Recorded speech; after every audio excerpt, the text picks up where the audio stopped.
This is an age of disruption, of profound revolutionary change. What we're really asking ministers is to empower the ambassadors. The only thing that you really push forth is the truth. You don't see many women represented when it comes to the decisions as to how to handle the pandemic.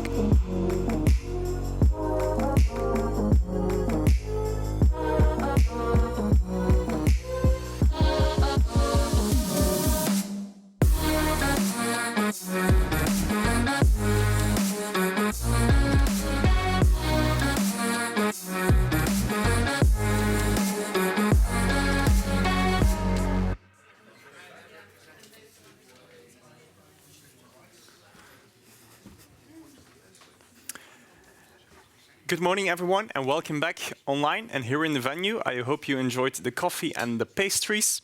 I'm Peter Haak, I'm a tech reporter at Politico. And the next subject that we're gonna tackle here is that of data. Too often it is said that data is the new oil. And here in Europe, that's even not true because data, and especially industrial data, are often underused. The Commission wants to change that, and they've introduced a data strategy. And a cornerstone of that data strategy is the Data Act.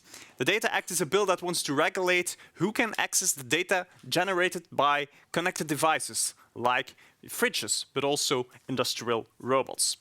The Data Act is a good one to discuss right now because a deal on that bill is expected in June. And we're going to talk about that with three esteemed speakers that I'm now going to introduce. First of all, we have from the Commission side, Federico Milani. He's the Deputy Head of Unit at Data Policy at DG Connect. Then we also have Damien Busselager, the German EU lawmaker working on the bill. And last of all, we have but not least of all, of course, is Raluca Marian. She's leading the Brussels office of the International Road Transport Union. Thanks all, and have a seat. Maybe first a few housekeeping rules. You know them maybe right now. By now, you can ask questions through the Swapcard platform, and you can also chat with your fellow attendees there. But let's dive right into it, and maybe let's start with the Commission. Because the Data Act, compared maybe with the DMA and the DSA and the AI Act, the Data Act didn't get much attention. It's maybe an unloved data bill. So yeah, let's hear from the Commission, maybe the initial elevator pitch. Why is this bill necessary, and why is it necessary to regulate the data that is coming from connected devices? Yeah, well, you have to look at the Data Act into the perspective. As you mentioned, we have a data strategy, and within the data strategy, what we are trying is to unlock the potential of data. So if you look at it, we've got a number of actions, which is the Data Governance Act that is creating an environment of trust on sharing data. We've got the creation and the support of creation of data spaces where data can be shared. And then the Data Act enters into force because we have looked at what is the European environment of data and creation of data and who holds the data, which is slightly different from, for example, the US or China or other environment where there are big corporations that holds most of the data. In here, we've got, especially for data industry, we've got the data is held by several actors. And what we want to do is to make sure that that data can be accessed and reused.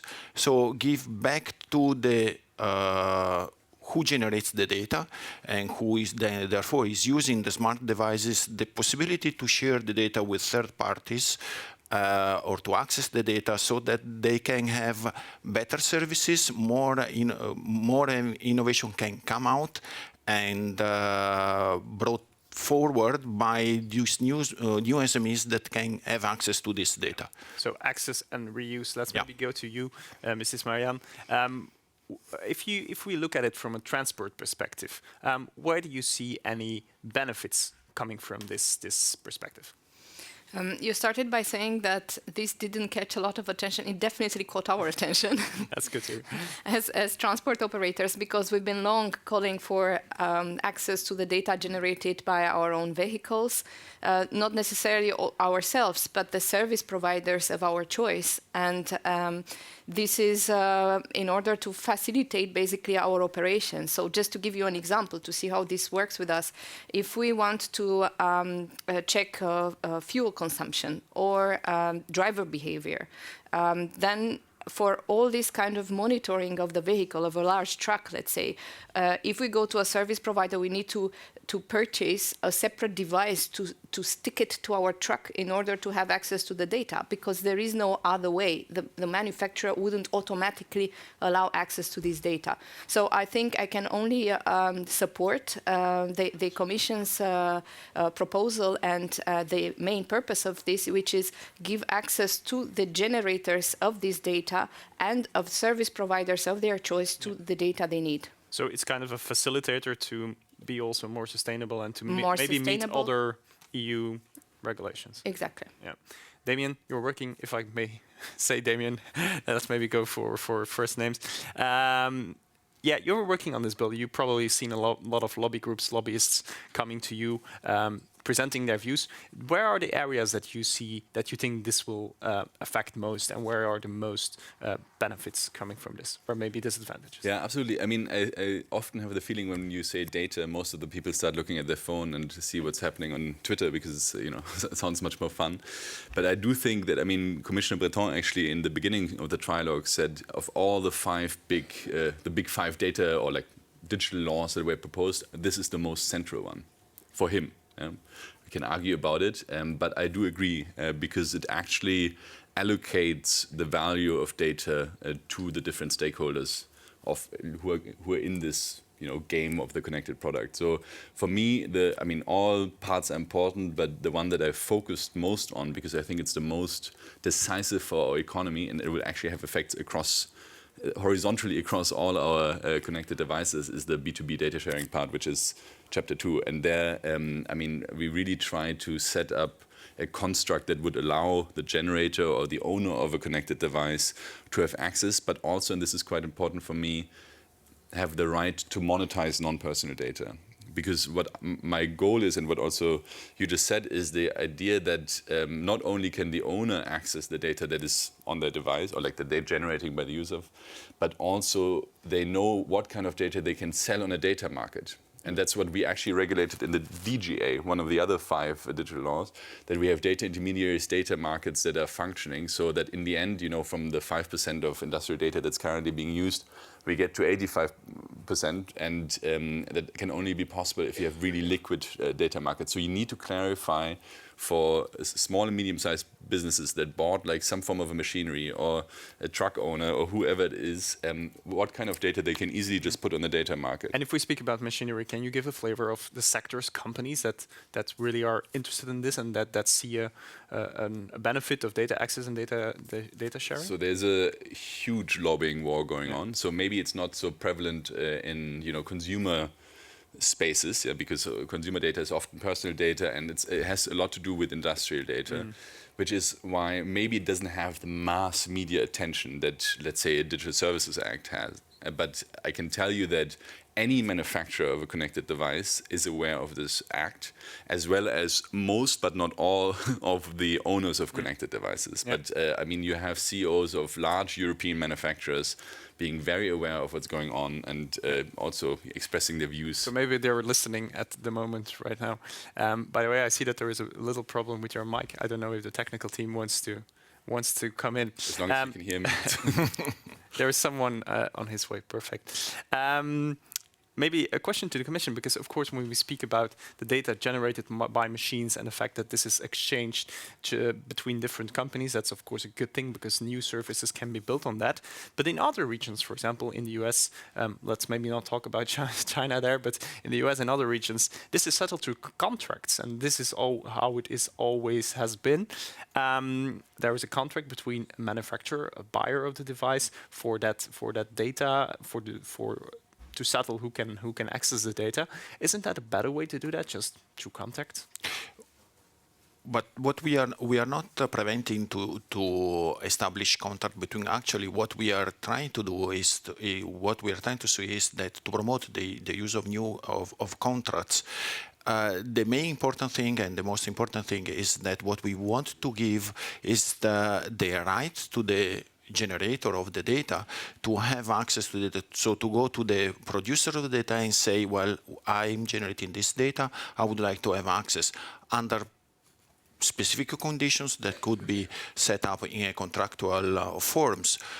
In fact, for example, we are promoting the use of smart contracts, so in order to make these things more automatic and faster without going through lengthy process of getting a contract established.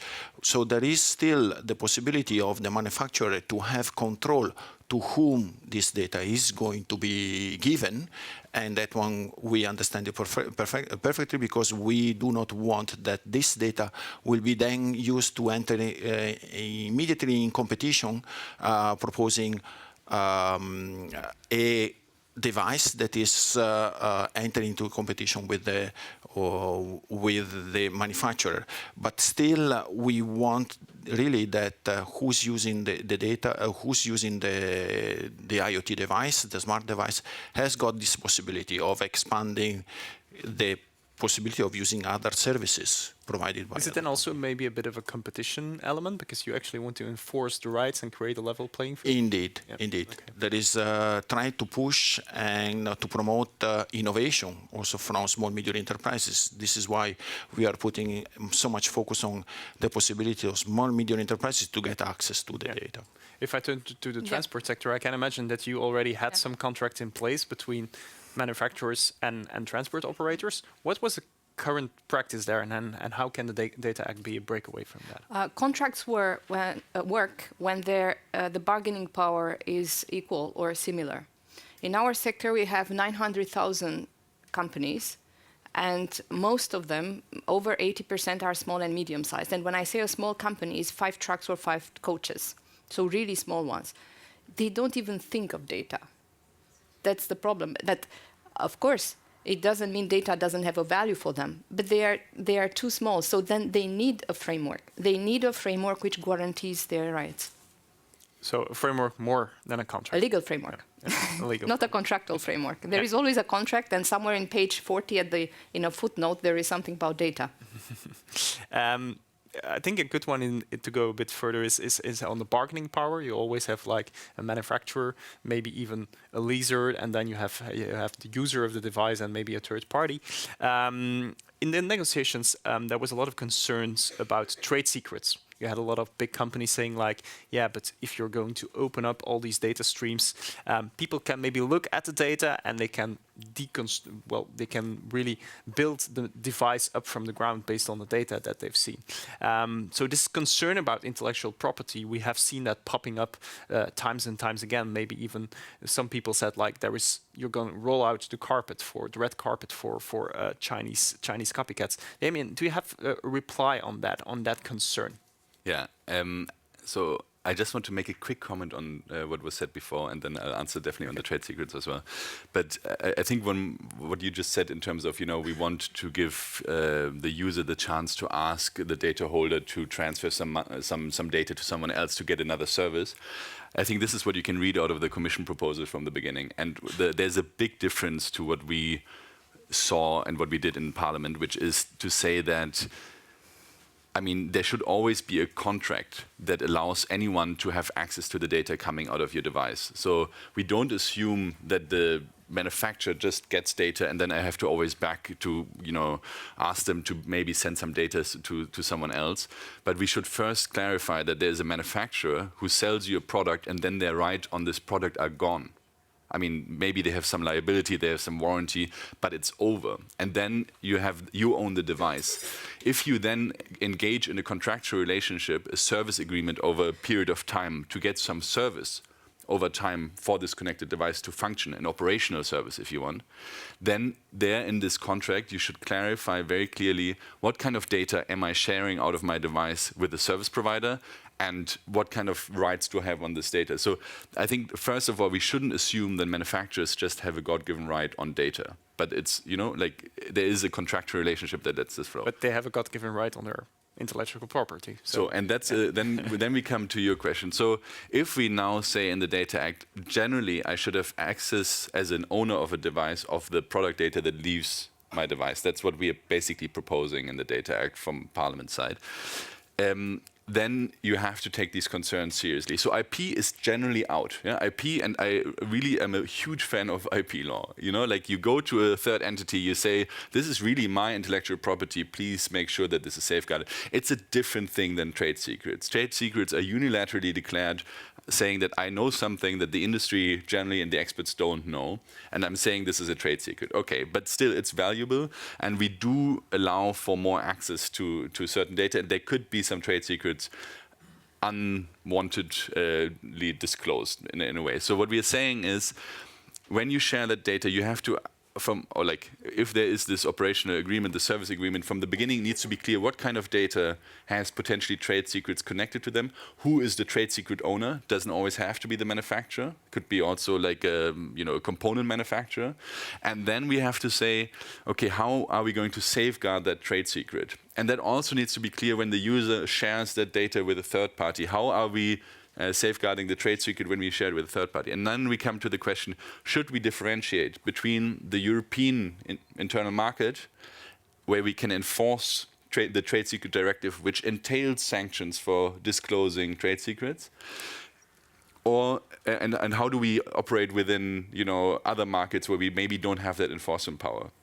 And there I would just say, let's look back at the the Data Governance Act, where we exactly did that. We basically said, there's a differentiation and you need a legal representation within the European Union, and then we can maybe differentiate also in the Data Act between these two worlds. You're currently in the midst of negotiations with the Council on this. The Council had a different approach on trade secrets. The Swedish have introduced some new provisions there. What is the red line for you? Where is things going maybe too far for that protection of trade secrets? So, I mean, in my last speech in Parliament, I also said the fear is that this becomes a Data Suppression Act. Because currently what's the status? We have contractual freedom. That's really shitty for people who don't have, bargaining power, but it's contractual freedom. So if we now go from contractual freedom to there's a God-given right of manufacturers to get certain data and not having, they're like almost forbidden from sharing that back. So the smaller the percentage that then the user gets, the more harmful this law will get and will not achieve its objective of actually having, liquid data markets, of decentralizing the value generation, of allowing owners to, have a certain share in the value that their data is giving. So my red line is clearly, if I'm not having access even to the product data that wasn't processed in some algorithm elsewhere, but really just comes out of my product, I think that would be a red line for me. Commissioner Breton also said, I think it was after the Parliament's vote, like we need robust safeguards for commercially sensitive data, but we also at the same time want to avoid that it becomes a barrier. You have to, of course, feed the ammunition to make sure that there is a balance. I think that this one is exactly one of the major points of discussion now, currently on the trialogues currently going on. And I think that there the Commission is really attentive of both parties and of both parts. As Commissioner Breton said, we want that the Data Act becomes really the possibility of people to get the data. So it's going to be an interesting discussion. I think that we are sure that we are going to achieve an agreement. Let's see that by June, by end of June. That's our plan, and this is where we are pushing. I see it. I saw a thumbs up from you on that. Is trade secrets? Is that a threat to derail the negotiations? Is it? I think it was from the beginning clear that this is the core, because here you have the business interests really, like that's the core of how much data will be available, and is there a chance that manufacturers can just have access without, or can like partition certain data out? Yeah? Because obviously, if you say, look, I have a trade secret here, and nobody can really say whether that's true or not because they're unilaterally declared, then it would allow a manufacturer to basically say, I'm going to take a lot of data off the table, and that's, I mean, it has been the core from the beginning. I think what's clear is we need to write a good law, and I think we have all the puzzles of on the table. So I don't think we need a prolongation of the deadline because we can get through it. And from Parliament's side, we really thought about it a lot, really about every word and the definitions of trying to make this a fair law that balances the interests of manufacturers, or I would rather say operators of a connected device, with the owners. we hear a lot about the interests of companies. Maybe throughout the process, we've seen that a lot of lobby groups, until even the very last minute, right before the vote in Parliament, that they were still kind of puzzled about what this Data Act was, and even about some of the basics, like what is the definition of what is data, or the definition of data. It was still they even sent a letter about that, like explain this to us. So maybe I want to turn to you. You're also a lobby group. You want to make your voice heard. Was it a valid concern that it wasn't completely clear what, for example, data was, or is this just sheer lobbying to push back? I will reply in an instant to that, and I think it's connected to a quick reaction I have on trade secrets. For us, the trade secrets argument of the Council came a bit like, I grant you a wish, but. So in our sector, we are a pragmatic sector. If we hear a but, we only start reading after the but.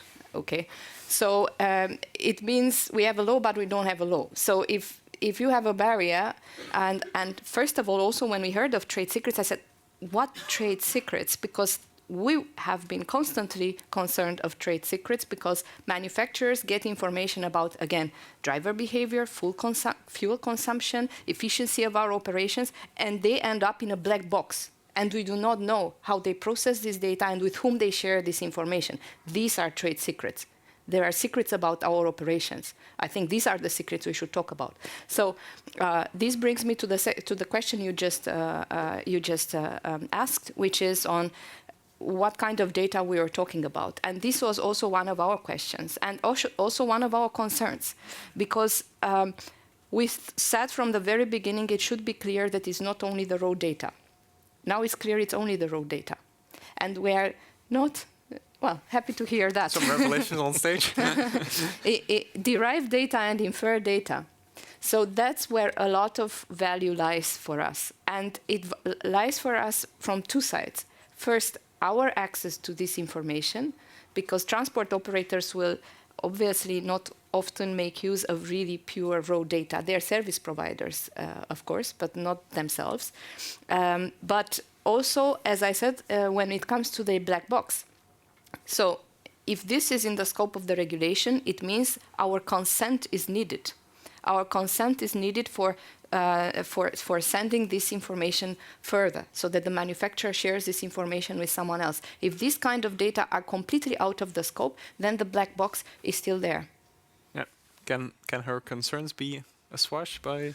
So this, I mean, again, goes to the core of what is currently being negotiated. I can only tell that from Parliament side, for us, the definition between, or like the distinction between raw data and derived data never made any sense. Yeah? I just have to say, I mean, like if you have a sensor, like it turns a chemical signal into some form of digital electronic signal, whatever, and then it's instantly processed within the sensor with some software. So then is it now raw anymore? Or like, so, and then you have a sophistication of, how this data is being used over multiple steps. And so where do you say now it's raw or not? It just doesn't make much sense. So, which is why from the beginning we said, we need to look at it from a competition perspective. And what matters from a competition perspective is what kind of data leaves the device that I own to go to another legal entity, in this case, the operator of that connected device. And here is where I would say we make the first cut. We say whatever data leaves my connected device is within the scope of the Data Act. So now the manufacturer has choices of how to, what kind of data, and what kind of sophistication level they want to make leave, if you want, but then you have a clear distinction. And then the question is, what do you do with the data that basically is derived from that with algorithms of the operator? So let's say they analyze your sensor data, they come to the conclusion that you should brake. Yeah? Maybe there's a red light that says you should really brake, or you should change the engine or something like this. Then this is obviously includes an algorithmic step that was happening outside your entity. And for this data, it's a bit, I think that you should also have access to this data, I agree, but it's a little less strong than for the data that actually leaves your connected device in a way. So I don't know if this makes sense, but we are really trying to make a very clear distinction between what kind of data comes out of your truck and is sent elsewhere, and that you could also decide, obviously, to send this data to another service provider who could potentially offer to build an algorithm that tells you whether the engine needs to be changed or not. We are not saying that everything should be for free. We are just talking about access. So. Yeah, I mean, this sounds like a feeding ground for disputes, and then the question is, of and course, this is what I was saying, that this is another point where the Council and Parliament are trying to find a common position on the definition of the data, what is the data that is concern the Data Act. But it's a discussion. What I know, and what I've heard, but it's a very positive discussion. So there's not yet red lines or people that are stopping the discussion and trying to find a negotiation. So I'm pretty much positive. And for the fact that having access to the data, it doesn't mean having access for free. Again, there is both of the position, both of the Parliament and the Council, that agrees on that. There could be a compensation to the manufacturer of the device for getting access to specific data, and that one it's part of the Data Act. So I have to, I don't know, we have to differentiate a bit. If you're the user, so the owner of the device, you either get direct access out of the device for free because you just basically put in whatever. Second, if you can't get direct access, you're supposed to get free access of the data that leaves your device. Yes. And so if you want this data to go to someone else, then we have a different scenario where you're basically saying, hey, dear operator or data holder, can you please send some data to this data recipient? And then there's at cost for SMEs or with a margin for non-SMEs. But I mean, it's really clear, I think also from a perspective of philosophy behind this, it means that the data that comes out of your device is something that you should have access to and you should have the right to share. That's the philosophy that we are trying to implement. this sounds like very ripe for disputes, and maybe it will once end up in courts and litigation when you have different manufacturers or different service providers arguing that the trade secrets are not safely guarded, or that there are just disputes on which data has to be sent, etc. Is this like a new GDPR situation where post factum you really have a lot of back and forth, going to courts, fines, and maybe confusion overall? Well, we are asking also the member states to put in place a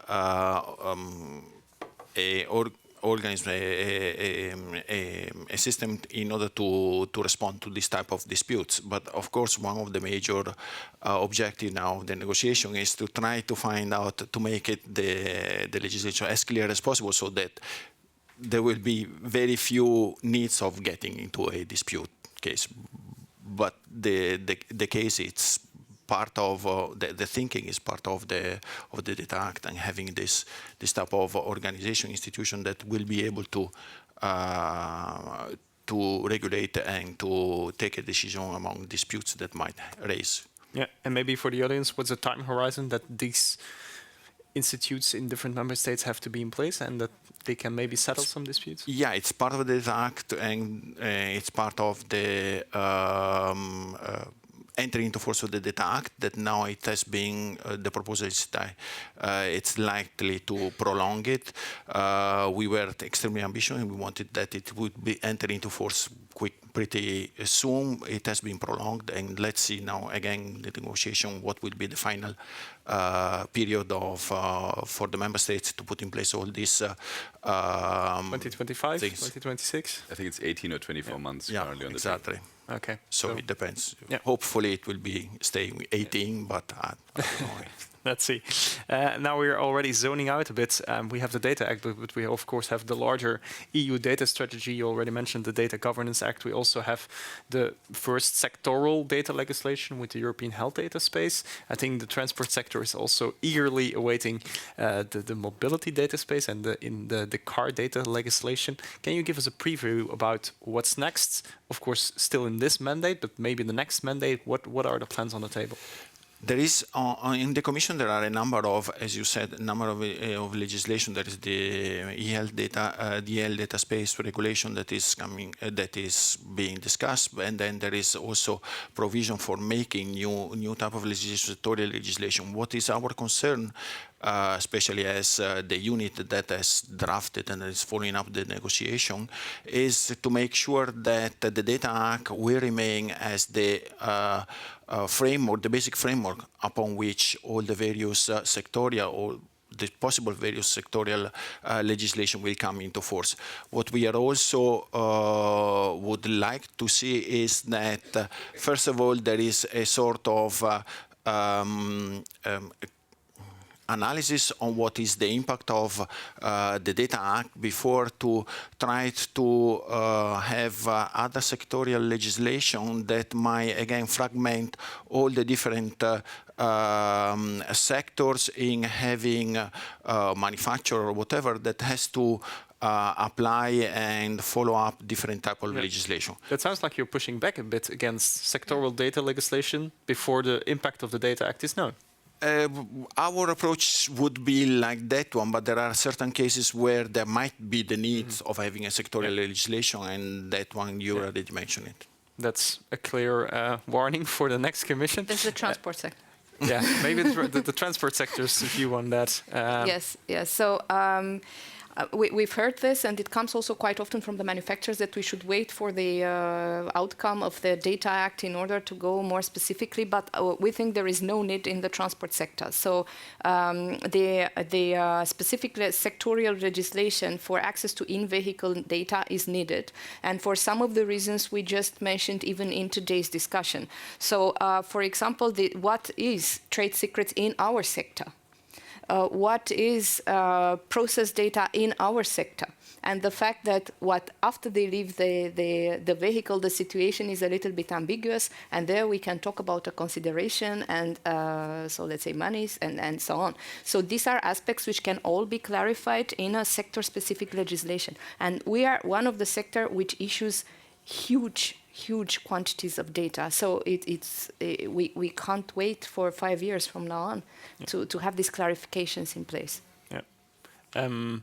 What is your pitch for the next mandate? Maybe what's coming then? So I think it shows just once again that, I mean, since the Data Act is a horizontal law that goes from a toaster, windmill, plane, ship to a car, like we have to be very careful what we regulate horizontally. And there I would say, that's why I'm saying let's not go into the in-device data, but rather say the manufacturer has a choice to say what kind of data leaves the device, but that data then I should have access to, so that it's balanced between manufacturer and user interest. And then if there's additional needs to have more information about what's in the device, then I think you need sectoral legislation. And that's why I understand that if, the transport sector is so important and there is so much data in there that could have potentially, there's a regulatory interest to make that more available, yes, then we should come forward with that sectoral legislation. I think that makes sense. For me, I think we will see, if you ask me, what does the future look like, I think we will see a huge effect of the Data Act that people are slowly starting to realize, and that also has a huge economic potential for Europe. I mean, that's why we are doing it. So, I mean, my plea is a bit that you don't only put the compliance officers of companies currently looking at the Data Act, but you take your strategy team and you say, please find me the business opportunities, because they're huge. Yeah, you already preempted a bit my last question. And my last question is, like, we like to talk about this as tech policy geeks, of course, but we're all, of course, also consumers. One, as a consumer or as a user of connected devices, when will we start to see the effect of the Data Act? Commission perspective. As I was saying, and as Damien was reminding, it will enter into force in 2 years, but I suspect that many manufacturers would start to look into their own devices, as Damien was saying, and to see what would be the benefits for making accessible this data. So we've talked to various manufacturers that are really looking what they can do, how they can apply the Data Act, and what could be the benefits of having already smart devices where I can choose to whom to, for example, provide the data to have additional services. I think that there are some manufacturers that sees it as an advantage, because having already complying with the Data Act might give them a competitive advantage to others that are much more refrained.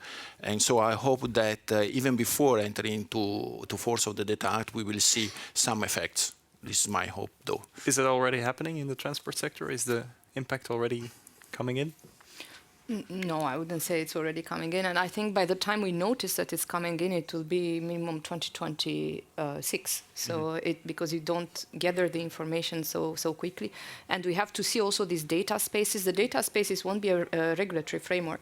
They will only look at interoperability between platforms and so on. And this year we will only have a kind of a general thing. So approach, there won't be something very prescriptive this year. We have to wrap up, regrettably. It was a very interesting panel. I've understood that trade secrets will be very contentious till the very end, and that we maybe have to wait a bit more on or not on sectoral data legislation. I want to thank the three speakers. I think it was very informative. And I ask the audience to remain seated, because after this we have a panel on digital competition by our tech editor, Eva White. Thanks for listening. Thanks a lot.